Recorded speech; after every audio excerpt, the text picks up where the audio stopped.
নমস্কার বন্ধুরা, পম্পি রান্নাঘরে আপনাদের সবাইকে স্বাগত। শীতকালে বাজারে যেমন কচি লাউ পাওয়া যায়, তেমনি ধনেপাতার গন্ধ খুব সুন্দর থাকে।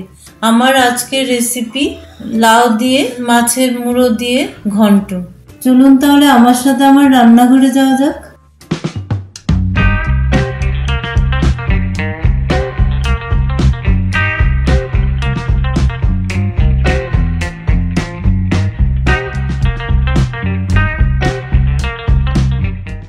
লাউ দিয়ে মুড়ি ঘন্ট বানানোর জন্য আমি একটা 1 কেজি ওজনের লাউ নিয়ে নিয়েছি। লাউটা খুবই কচি। লাউটাকে খোসা ছাড়িয়ে এরকম বড় বড় টুকরো করে কেটে ধুয়ে নিয়েছি। এবার একটা বড় টুকরোকে নিয়ে চাকুর সাহায্যে এরকম স্লাইস করে কেটে নেব। স্লাইসগুলোকে একসাথে করে নিয়ে একইভাবে চাকু দিয়ে এরকম পাতলা পাতলা করে কেটে নেব। এভাবে সবগুলো বড় টুকরোকে এরকম পাতলা পাতলা করে কেটে নেব। এবার একটা প্লেটে রুই মাছের মাথা লেজ নিয়ে নিয়েছি, ওতে হলুদ আর নুন মাখিয়ে নিলাম।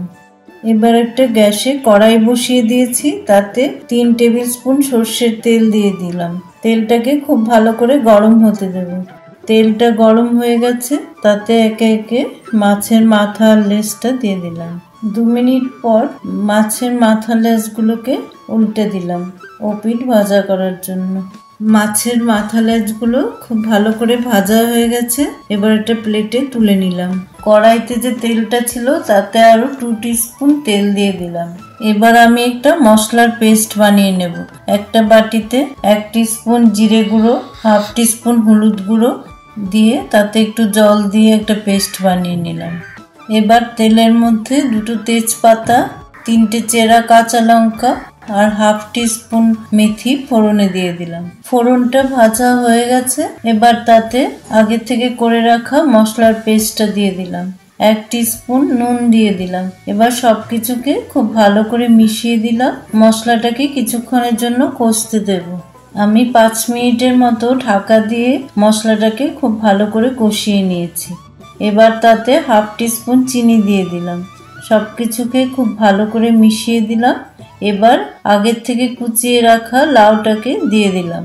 দিয়ে আবারও মশলার সাথে খুব ভালো করে মিশিয়ে দিয়ে কিছুক্ষণের জন্য ঢেকে দেব। 15 মিনিট পর আমি ঢাকাটা খুলে নিলাম। মাঝে মাঝে আমি আরও 2বার ঢাকাটা খুলে নেড়ে দিয়েছিলাম। লাউটা খুব ভালো সেদ্ধ হয়ে গেছে। এবার তাতে মাছের মাথা লেজটা দিয়ে দিলাম। মাথাগুলোকে একটু ভেঙে দিলাম। লেজটাকে ভাঙবো না, তাহলে বেশি কাটা কাটা হয়ে যাবে। এবার আবার কিছুক্ষণের জন্য একটু ঢেকে দেব।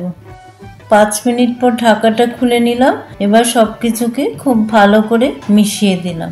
এবার আগের থেকে কুচিয়ে রাখা ধনেপাতা দিয়ে দিলাম। আমার লাউ দিয়ে মাছের মুড়ো দিয়ে ঘন্টটা একদম রেডি। শীতকালে ভাতের সাথে এটা খুবই ভালো লাগে খেতে। আমার রান্নার ভিডিওগুলো ভালো লাগলে লাইক, কমেন্ট এন্ড শেয়ার করবেন। আর আমার চ্যানেলটাকে সাবস্ক্রাইব করে আমাকে সাপোর্ট করবেন।